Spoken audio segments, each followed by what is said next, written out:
From Studio B in Swarthmore, this is the iCantCU podcast with David. It's like blind people for dummies. Hello there, and welcome to episode 259 of iCantCU. My name is David, at David Benj on all the socials. I'm really glad you're here for this episode, and welcome inside Studio B. I've got a couple of things to talk about today, and we're going to start off with what I've started the last couple of episodes on, and that is the NFB of Pennsylvania raffle tickets. For the month of April, they have a raffle going on.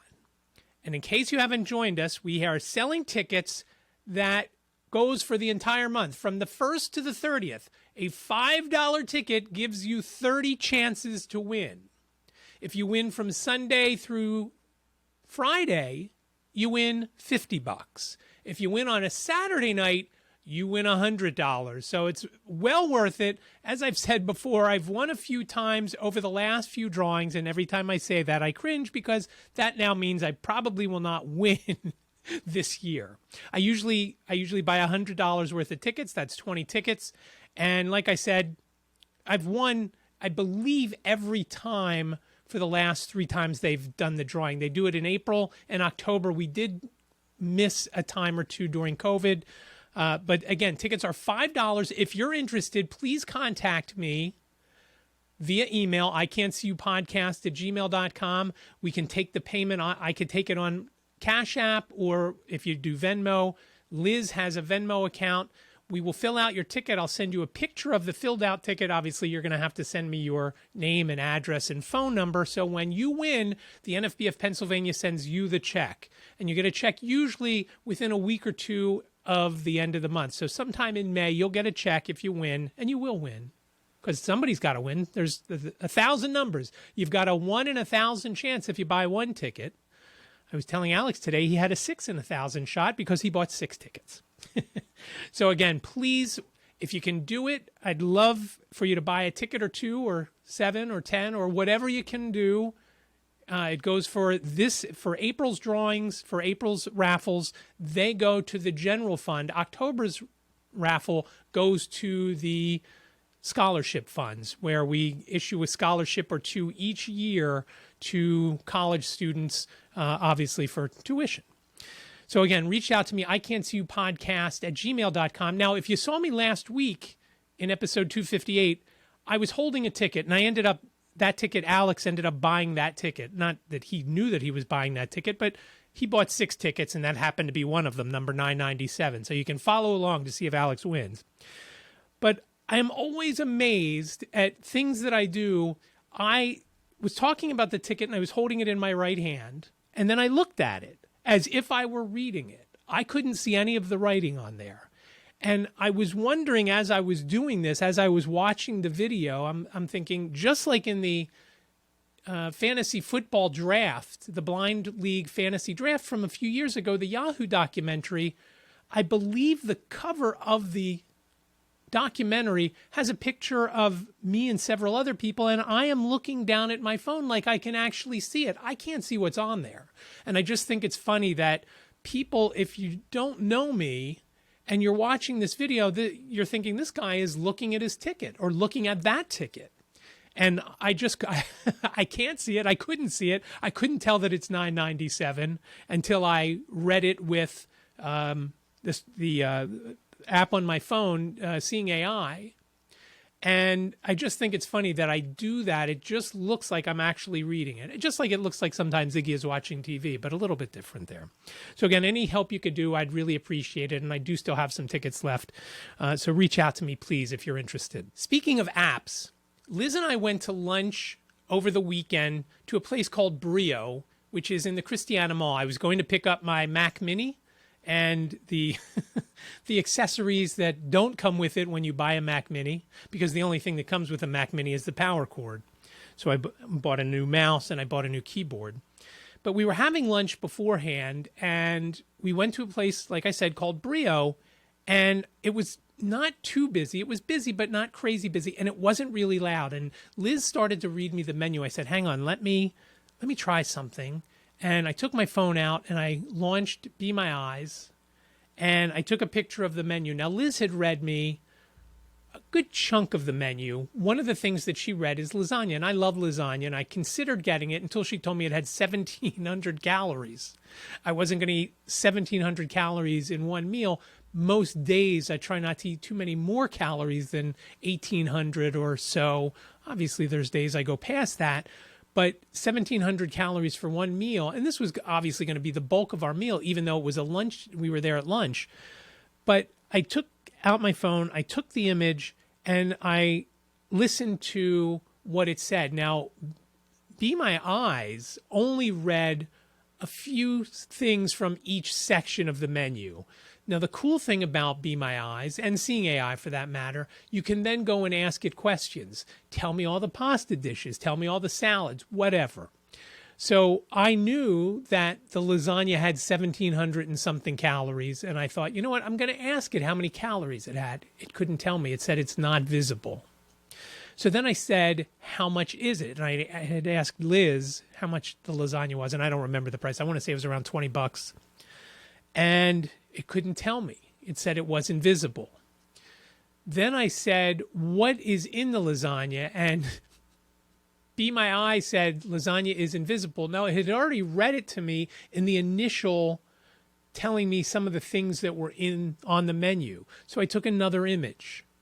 And again, it said it couldn't see lasagna on there. So I thought that was very interesting. And I was a little bit discouraged by that fact, because in most cases, it has been awesome to ask it things and find out what's on the menu, or find out, like I said, the salads. The first time I tried Seeing AI with a menu, it was awesome. I was in a hotel room and I took a shot of the menu that was for room service, and it, started listing everything, and it was weirdly formatted, the menu itself.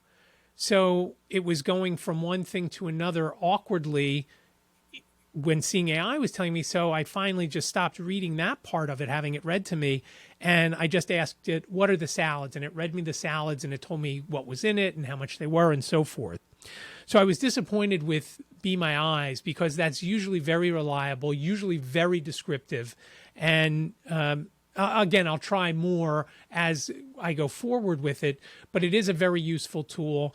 And what's funny is on Monday, late Sunday night, I got an email from someone from the University of Texas at Austin, and I had signed up to do some sort of study there, and I don't remember what the study was, and that had gotten pushed back some. And this person emailing me said that there was another study I could participate in, and I said, sure, I'll do that. What is your availability this Monday and Tuesday? And I thought, well, at this point, it's already after midnight, so it technically for me was Monday. And I said, if you mean today, I'm available from here to there, and Tuesday here to there. And I said, if you mean next Monday and Tuesday, I gave my hours. So sure enough, at around 3 a.m. my time, the girl said, great. And I said I could do, I'm good with that time. I responded. And at noon, I did this test, going through. It was basically descriptions of, I guess, what an AI would tell you. And is it too much in an image, not enough? How was it helpful? Was it not helpful? But it was very cool. And it just reminded me, as I was sitting there the day before in the restaurant, trying to figure out what was on the menu and why it wasn't telling me that the lasagna had 1,700 calories. I mean, maybe it didn't want me to know. But I just thought that was funny that that test came about very quickly. So I haven't gotten my gift card yet from Amazon for it, but we'll see. We'll see how that comes about. The main topic I wanted to talk about today is television. And Liz and I love The Equalizer. I don't know if you watched that with Queen Latifah, but we watched The Equalizer. And the one that was on this past weekend was called Blind Justice. And when it first came on, I thought, oh, this is an episode that I know the person who auditioned for the blind position in this episode. And if you want to hear the reading of that, you can listen to that Real Blind Tech Show, and I'll put the link in the show notes because I don't remember the episode number. But Brian had auditioned for it and didn't get it, obviously. The one thing Brian had on this guy is Brian is blind. This other guy was not.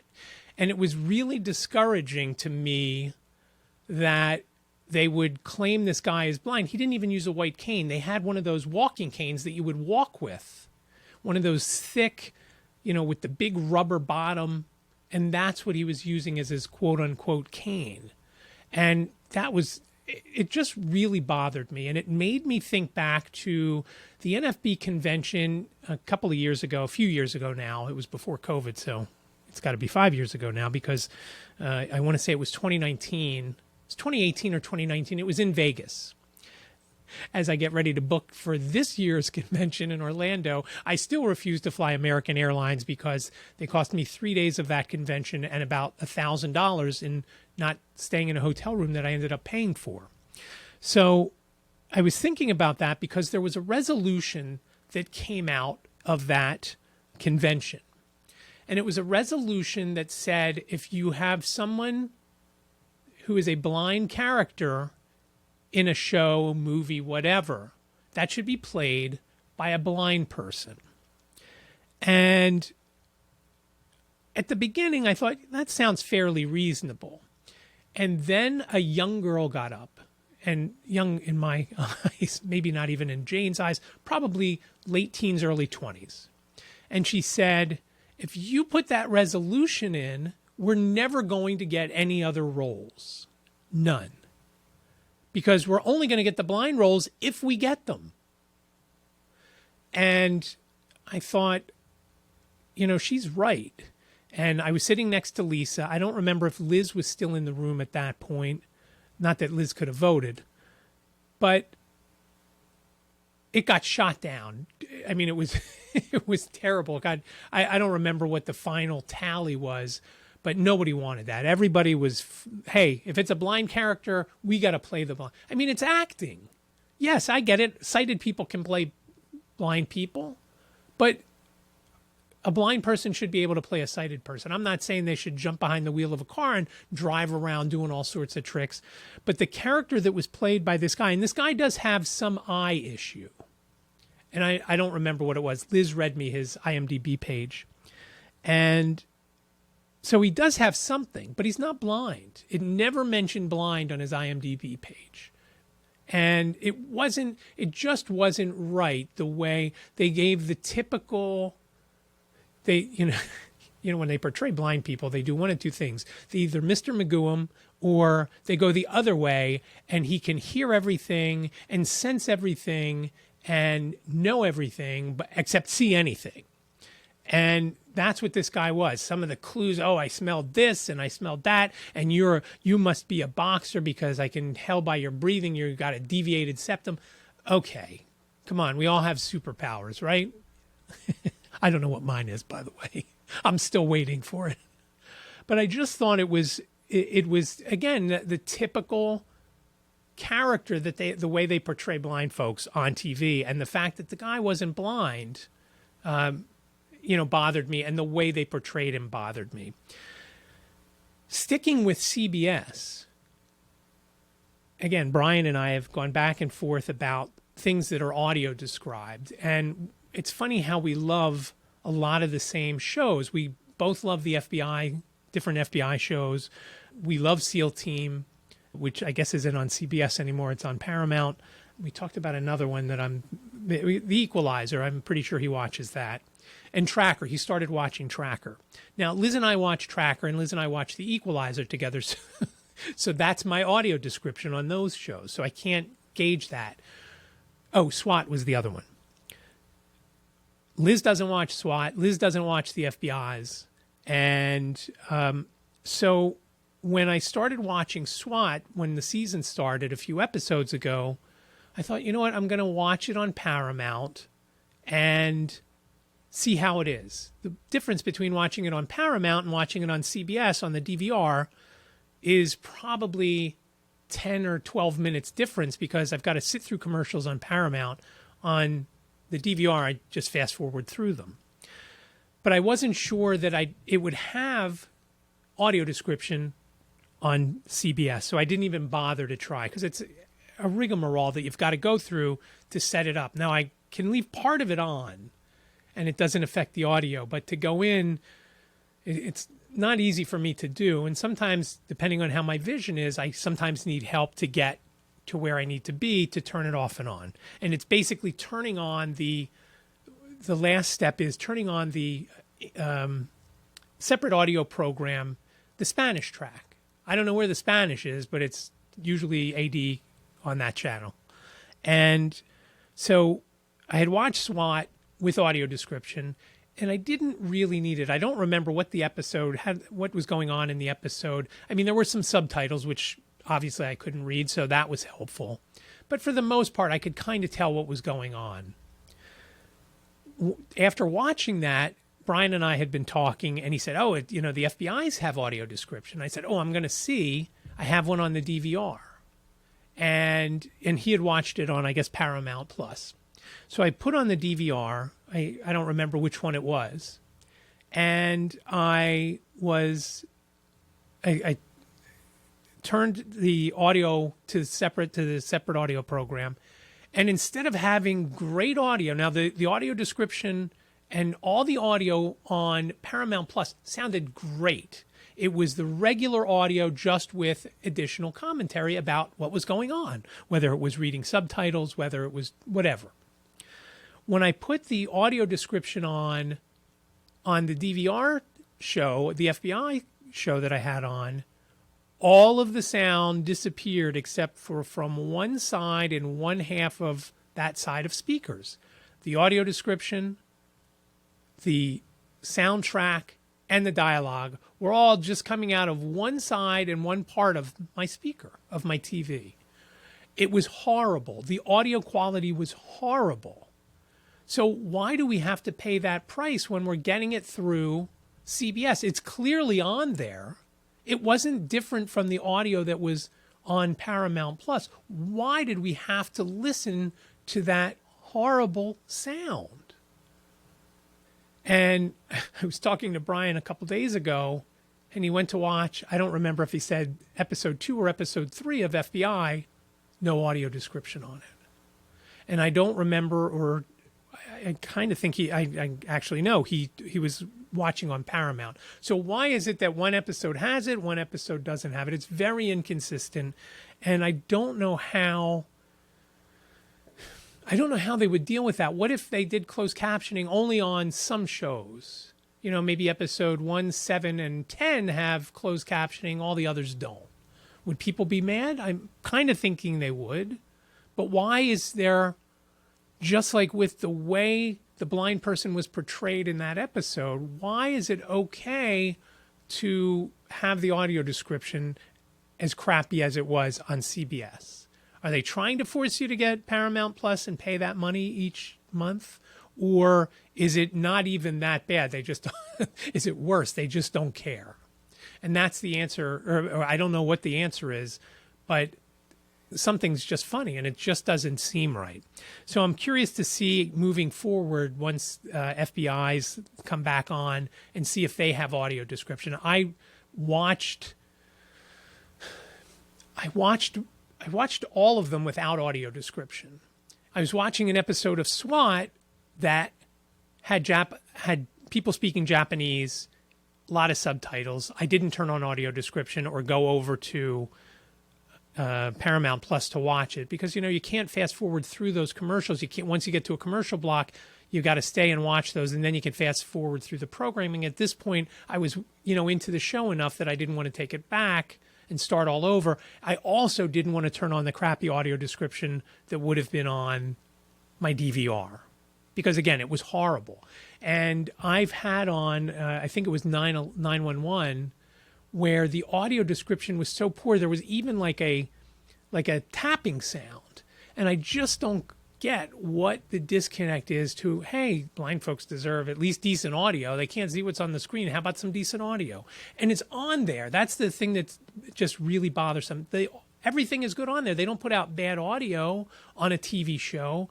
And usually, even if it's text to speech, audio description, it's still at least easy to hear and you can get through it. But this is so poor that I was just amazed. I was just amazed at the audio quality. So it'll be interesting to see moving forward, once the FBI's come back, if that is going to if the next round of episodes have audio description, and let's see how it is on the DVR. Now, before I go, I wanted to mention White Canes Connect. And I know I always talk about White Canes Connect, and I'm trying to promote it and trying to build it up because it's definitely got a bigger reach than this podcast. So when I talk about the show and it comes out in the transcript, which transcripts are now available if you upgrade your iOS, you can actually get them. Frank had messaged me the other day asking me if I knew that that was a thing now. And they notified us by email probably about a month or two ago saying that that was going to happen. And evidently it has. I don't think I've upgraded yet, so I haven't even noticed. So White Canes Connect episode 098 is about low vision awareness. And we had 3 people on, a person named Lachelle Smith, who is a professor at Salus University, S-A-L-U-S. I've heard so much about it, but know so little. so little about it. Salus University. We had Steve Kelly on from Hadley, and we had Pam Beccaro, who is in the NFB of Pennsylvania and part of, in fact, president of the Blind Merchants Division of the NFB of Pennsylvania. And they are all low vision folks. Steve and Lachelle are both, and I'm going to get this wrong. They are certified vision. I'll put it in the show notes. They are trained therapists for folks that have vision issues. Whatever their title is, it's in the show notes. And we all talked about, and Lisa and I are also low vision. And one of the things that was part of the discussion is the spectrum that is low vision. Once you hit 20 over 200, you're legally blind. But low vision can be less than legally blind. So when you say someone has low vision, a lot of folks think that you either have sight or you don't. There's not that big area in the middle. Pardon me if I call it gray. It's usually fuzzy too. So we talked about that. We talked about techniques that you could use to do certain things. We talked about assistive technology devices that help. And it was interesting. I had asked all of them, and we gave our responses to what is your favorite tool to use. And most folks said the phone. And I've said that, again, I've got a love-hate relationship with my iPhone. When it works, it is fantastic. But there are so many times that it is so frustrating to use that it, I'm sure it's taking years off my life trying to use it. Never mind the radiation that I'm getting it, carrying it around in my pocket. But we talked about them. It's episode 098. Another cool thing about White Canes Connect is, obviously, we're coming up to 100 episodes. Next episode will be 099, which I'm not sure when that's going to come out. We don't have it recorded. We don't know what it's going to be. I may use something that folks have given us from some webinars that were done. I may do something from the leadership seminar I'm going to this weekend in State College, Pennsylvania. I'm not sure what it's going to be. I was thinking it could be the monthly digest, but I don't have time to get that done. And by the time I get back from leadership seminar, I think it's way too late to put that out because we're a third of the way through March. And the monthly digest talks about upcoming events in March, and 1/3 of it's over. It's dumb to put that out. So I'm not sure what 99 will be, but we found out today that episode 100, we're going to have NFB President Mark Riccobono on. And I'm really looking forward to that. I've talked to him a few times. We went down as the Keystone chapter years ago, probably 2018-ish, to Baltimore to have a look around the National Center. I've been to National Center a few other times and talked to him then when I learned what to do and how to promote NFB Newsline. And if you're not familiar, NFB Newsline is a service where back in the day, you had to use your telephone. You could use a touch-tone phone and dial in and read all the articles in the New York Times or all the articles in the Wall Street Journal. Now there's an app, and you could use it to do the same things. It's very cool because there are no images. And if you are ever on your phone and you go to a web page, let's say something on MSN, and there's ads and there's videos that pop up, that plays such havoc on the screen reader, and you get caught and it stops reading it. It'll stop reading an article. You might be halfway through a paragraph that's fairly long, and it'll stop reading it right in the middle. Or in the Wall Street Journal's instance, it's behind a paywall and you can't read it. Well, I then log on to NFB Newsline and I read the article if I'm that interested in it. Usually with the with the Wall Street Journal articles, there's usually enough in the teaser section for me to know what the article is about, and I don't need to know the rest of it. I figure I'll find out the rest at some point in time or another, whether I hear about it on the radio or on the news on TV, which I don't know why I still watch that, but I do. So I'm really looking forward to talking to Mark Riccobono in episode 100. That will also be cool because when I upload episodes to Libsyn, I always put the 0 in front because I always want 3 digits. I don't think we'll ever get to 1,000, but who knows? Maybe we will, maybe we won't. But I learned early on when I started iCantCU, hey, don't start off at episode 1. Start off at 001. It's showing the intent that you're going to get to those triple digits. Again, I don't know that we'll get to 1,000. Maybe we will, maybe we won't. We put out basically 3 to 4 a month, so that's quite a long time, quite a long time from now. So again, episode 098 with Lachelle Smith, the professor at Salus University, Steve Kelly from Hadley, and Pam Baccaro, who is the president of the Blind Merchants, as well as she is a vendor in the Randolph Shepherd Business Enterprise Program. She has I guess it's a grab and go, a mini mart, what I used to call a blind bodega in Harrisburg. She is in, I believe, a postal facility there. It's open 24 hours a day during the week. As I was telling you a week or two ago, there's a lot of cameras, and there are times when the store is open that there's not an employee in there. It was a great interview, a great conversation talking to these folks. And again, we all do things a little bit differently. And one of the cool things about talking to other folks who are in your same boat, whether they have the same visual acuity or not, they may say something and say, hey, maybe you should try this or try it this way. And to boot, since the two of them were certified vision therapists, again, also another part to how you can go about and do things. So again, a really interesting episode. Again, episode 098 of White Canes Connect. Well, that's going to do it for episode 259. As I said, I am heading to State College, Pennsylvania this weekend, so I'm sure I'll have plenty to tell you next week. And I'm looking forward to going and picking up a lot of interesting information along the way, as well as it's been more to work for than in the past because there are different groups, and I am the leader of one of the groups, the technology committee, so I've had to prepare for that. I've also had a whole bunch, like when you go away, you know you have all this stuff to do and get done before you go. It's been like that. So I'll talk about that next week. But again, you can get the show notes for episode 259 over on the website, iCantCU.com/259. That's iCantCU.com/259, numerically speaking. And remember, iCantCU sounds like a whole sentence, but it's only 7 characters long. iCantCU.com/259. Find me over on all the socials under David Benj. That's Facebook, Instagram, Threads, Twitter, X, LinkedIn, and YouTube, where you can listen to this episode and look at a static image on your screen, or at iCantCU, where you can watch me talk to you right now.